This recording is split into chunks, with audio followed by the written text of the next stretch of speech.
Lauren Toyota from Hot for Food, back with another video this week.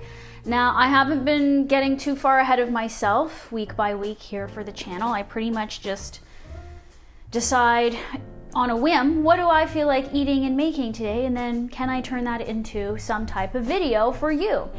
And so today I decided I would take an idea that was birthed from one of my Hot for Food Takeover IG Live episodes, the one with Becca from Brooklyn. We made a kale pesto, if you recall. If you haven't seen that, you can watch. It's just an hour-long live stream that I've uploaded to YouTube, and I've been doing episodes every Tuesday on my Hot for Food Instagram.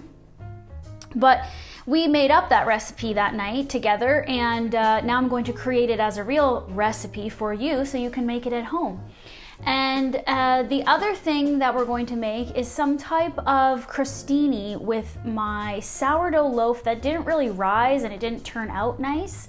But rather than wasting it, I'm gonna make some kind of like really seasoned, cheesy type of crostini or something. I was originally gonna call it like savory biscotti, but I think that's maybe a bit of a stretch. I don't really know. So here's the thing. I'm not calling this a recipe because I'm actually gonna have a real recipe to share with you by the end of this for at least the kale pesto. I mean, I can't say what's gonna happen with these crostini. It's like this is like a hybrid episode. It's like we have one real recipe and then we have one recipe. But the thing about the kale pesto is you could serve it over pasta, mashed potatoes, whatever, you know. We're gonna put it on crostini. So how about enough of my yakking and let's get into making this, all right? So the point of this kale pesto is really to use what you have. Pesto's very hard to screw up, so if you don't have everything exactly, it's fine. You can make some substitutions. But the idea is that we're going to use kale instead of basil, which is what pesto is traditionally made out of. This was sprung from the idea that, you know, maybe not everyone wants to buy these fresh herbs. They can't grow them. They're in colder climates, whatever. Turns out it doesn't matter. You know, it's just going to be a slightly different taste. It's mainly garlic and like cheesiness and acidity anyways, right?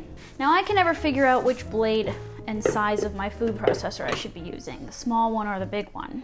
Let's try the small one first. Sometimes I have to transfer. So I just washed this lacinato/dino kale. You could probably use curly kale, but this is a nice dark green one, very nutritious. Feel like it works well for a pesto. So I have about 5 large leaves. I'm gonna take off the stem. If you want to keep a little bit of the like smaller part of the stem, that's fine, but this big chunk at the end I wouldn't use personally. It's like this much. 5 large leaves, that's about correct. If it's slightly off, it's not gonna make that big of a deal. That's gonna go in there. Now I'm gonna use slivered almonds because I don't have whole almonds. So I'm gonna do 2/3 of a cup of slivered almonds. If you have whole almonds, do half the amount and soak them to get them a little softer. Look, I'm already thinking we're gonna be too big here. Now you could use 1/3 a cup of walnuts or cashews. I'm using 2/3 a cup of the slivered because they're smaller. I'm gonna put 2 tablespoons of nutritional yeast in. It's a nice flavor enhancer. If you don't have it, don't worry, don't put it in. You can also add more if you like, but the thing about nutritional yeast is that while I do love it and it enhances the flavor of things and gives it a nice umami-ness, I don't really like it to taste full on like nutritional yeast. There's a nice balance you need to find. So I'm only using 2 tablespoons, but you could also alter that to your liking. I'm putting in about 3 cloves of garlic. You could do 2, you could do 4. Because maybe you don't want it as pungent. To give it a little bit of herbiness, since we aren't putting fresh basil in, I am gonna add in the dry stuff. 2 teaspoons of dried basil and 1 teaspoon of dried oregano. In the takeover episode, Becca added Italian seasoning. So you could do 2 teaspoons of Italian seasoning, which is a mix of basil, oregano, marjoram, and a couple other things. I'm doing 1/3 a cup of olive oil, extra virgin olive oil. That's not an optional ingredient. And then I'm doing 2 tablespoons of lemon juice. I might add some Parmesan cheese, some vegan Parmesan cheese, but again, not everyone's gonna have that, so it's optional, but I'm just gonna get this pulsed up first and then do that.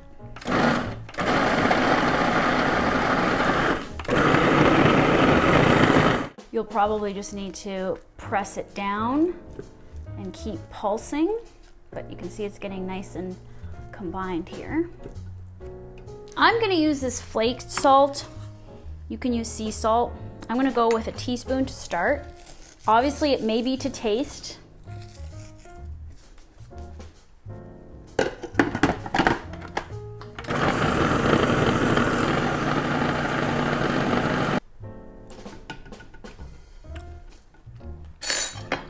Actually needs more lemon juice, so forget what I said. Otherwise, it tastes really good.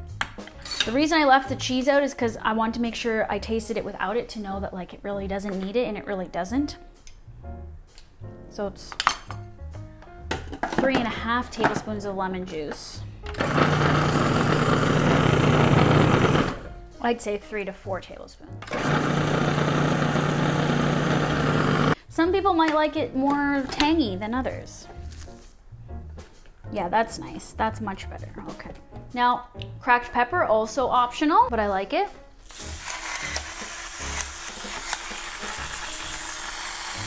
So I did it in the small food processor. It was perfect.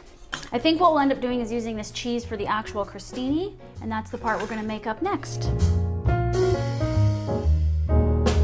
All right, so here's my sourdough loaf. Basically, if you've been following my journey, as I've mentioned now a couple of times, this was on Instagram, it's just flat. Basically what happened is I overproofed it. I didn't put it in the fridge. I left it out on the counter for way too long, and it got too poofy, and then this is what happens when you do that. So I hate wasting, right? But look at how cool these little slices look. I'm thinking I make some kind of garlic olive oil mixture and coat the entire thing with it, and then stick some cheese on it, and then bake that till they get really crunchy. And then basically you can like dip them into the pesto, or just take a hunk of pesto and like spread it on top.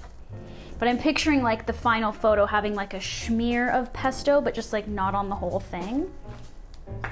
And maybe we can even do some with like a bit of a bruschetta topping, because I have some cherry tomatoes that I could mix up as well with red onion and garlic. So maybe we could do 2 options. Anyway, this is gonna be delicious on pasta, or, you know, whatever you want. I mean, what else do you put pesto on other than pasta? I was thinking with mashed potatoes for some reason, because I made mashed potatoes the other day, and I envisioned putting this on top, like a dollop, and mixing it in. I feel like it would be really good. Probably a 1/4 cup of oil at least. I've got the oven preheating at 425 right now. I'm gonna do garlic powder in here. This cheese I'm gonna put on, it's pretty salty, so I don't think it needs salt in here. Guys, maybe just like a pinch of nutmeg. Just a pinch. All right, we're whisking this. Is it garlicky enough? No. 2 teaspoons.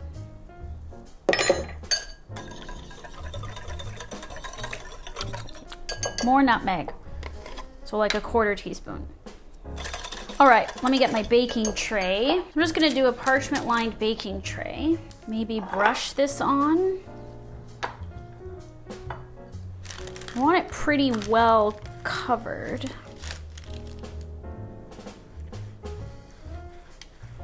So get both sides of the bread and the top and bottom crust part. And you're being very generous with all of this.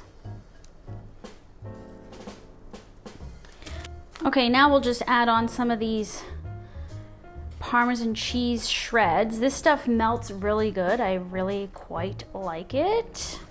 I don't know how much cheese that was, but whatever, maybe like 1/2 cup. Okay, I don't know how long these are going in the oven for, but we'll give it a go and let them get crusty.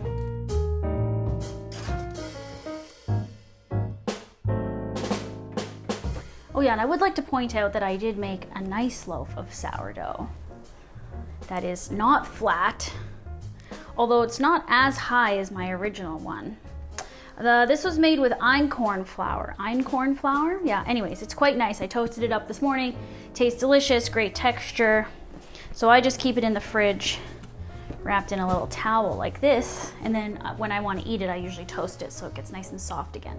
All right, well, I feel like making a little bit of this bruschetta stuff. So I have some grape tomatoes. So I'll just cut these up into small dice. I mean, this really doesn't even warrant a recipe. This is just make it up and taste it. Cut it up, mix it in a bowl. It's probably better if it sits for like half a day, but I'm gonna go pretty tiny. I don't really like when there's big chunks of tomatoes that fall off. I mean, these are actually the best tomatoes to use for this because there's not a lot of water in them. And then you're just cutting them up. You're not wasting any part of the tomato. All right, so I'm gonna use red onion. You could also use shallot, I think. Maybe shallot's better. Do I have shallots? I have one shallot left. Now this I would do a very fine mince. I'm not gonna add a lot. It's about 2 tablespoons. Okay, I'm gonna go in with flaked salt. I've been using this a lot lately. I just really like crushing it up. I think this is to taste, guys.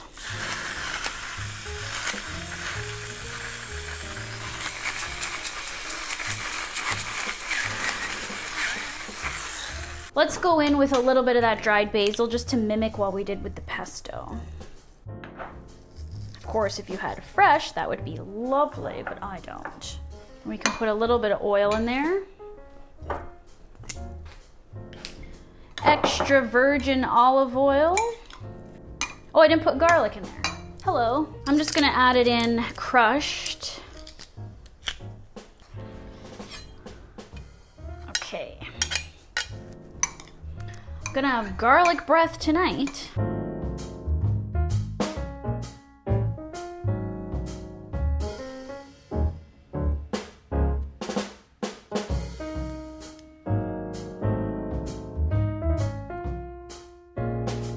Well, they sure look good. Let's hope they're not too hard that I break my teeth. Oh.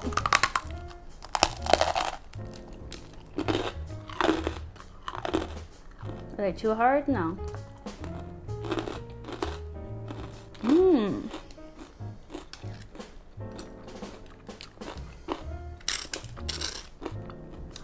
I sort of did that half thing just to look cool, but you just cover it up like that.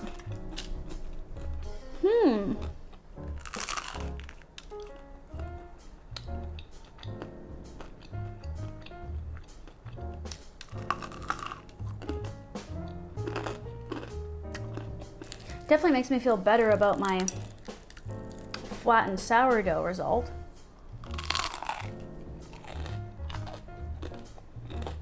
It's still nice and soft in the middle.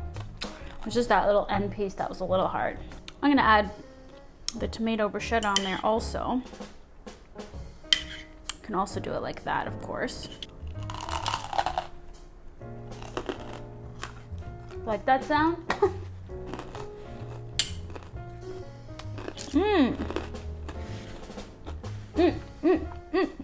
Almost wish I had some kind of spaghetti to eat with this. And some wine, which I couldn't get at the store when I went because I forgot my ID. Oh, bummer. Okay, I hope you like this idea. I hope that you try the kale pesto in other ways too, and definitely share those photos on Instagram and tag me at Hot for Food. Love seeing what you're making using my inspiration. And that was another Hot for Food recipe video. Make sure you're subscribed if you're not already. Click the notification bell so you know when I post. Tune in every Tuesday for Takeover, as I mentioned earlier, live on Instagram. And if you miss any episodes, they are here on my YouTube channel. That's about all, guys. Maybe let me know what you're craving, what you're wanting. I'm kind of just following my cravings and making that. every week. Sometimes I'm doing a recipe, but if there's something you want to see, let me know. Yeah, all right, I'm gonna go crunch away here. Thanks for watching, and I'll see you guys next week. Bye.